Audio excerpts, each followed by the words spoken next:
So some of you may have seen in the news last week, UPS entered the storage business. So they're going to do a storage on demand product, which is that they're going to come to your home, pick up your stuff, take it back to their warehouse. This is not a new business model. There have been traditional operators that have tried this valet type approach.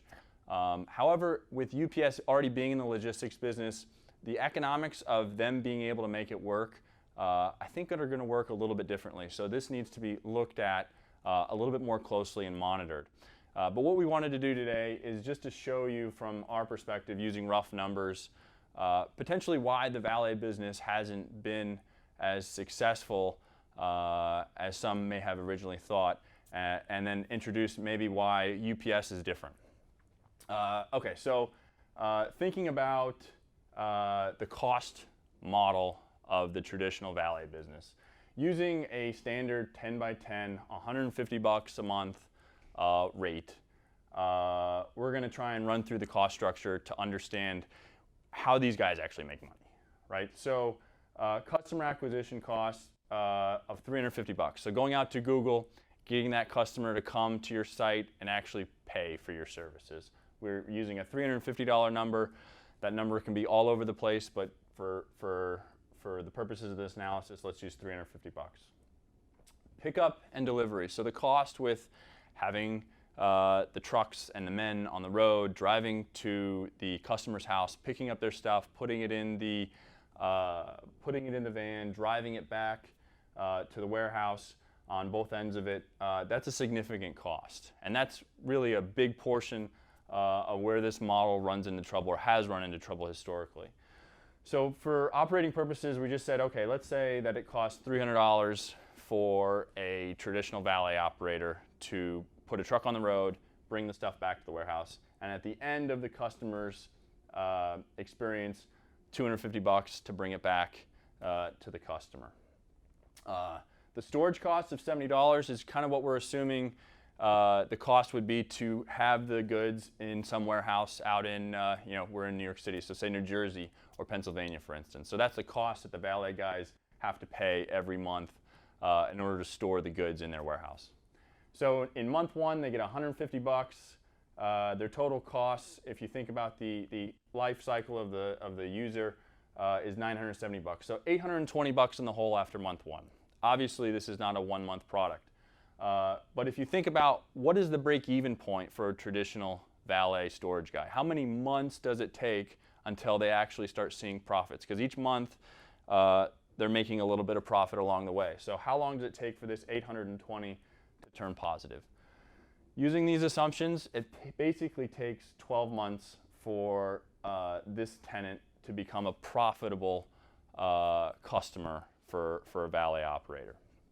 Now, if you look at a recent Extra Space deck, investor relations deck, they talk about how 40% of their customers stay less than 1 year. So the problem with taking so long to make money on one customer is that a lot of customers only stay 3, 6, 9 months. So as a valet operator, if you can't get these customers to 12 months, you're not going to make any money on them. You're actually going to lose money on them. So that's one of the issues, is that you have a lot of customers that aren't going to stay a year. So you're going to lose money on a lot of your customers, which means you actually need customers to stay a lot longer than 12 months to make up for that, just to break even.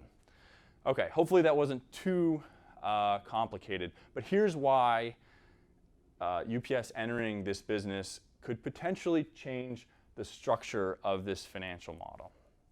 So I have no idea what the UPS numbers look like, but let's just make some working assumptions here.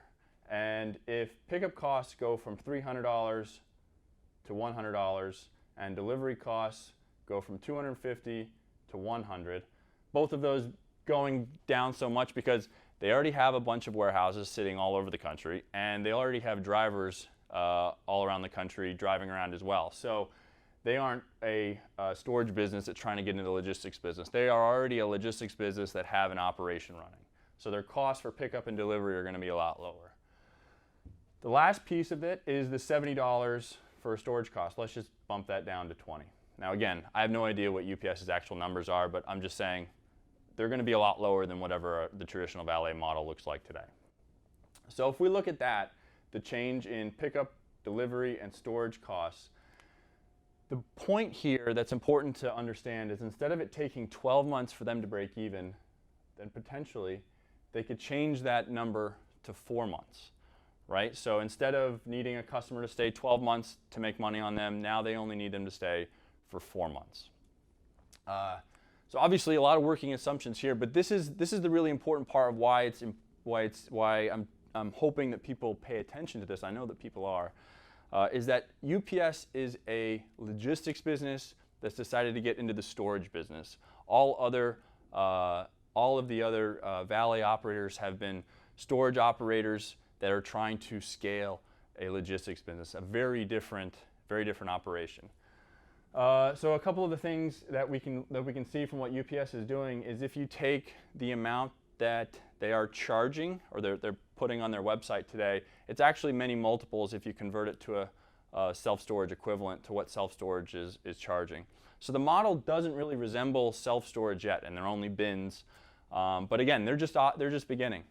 So it's going to be interesting to see where this goes and how far they take it. But in comparison to prior valet companies and their attempts to get into this business, this is a different study. So we're going to be watching it. We'll let you know if anything changes, but hopefully this helps you understand, at least from our perspective, what our opinion is and why UPS getting into the self-storage business could mean something different for self-storage. So thanks. We'll see you later.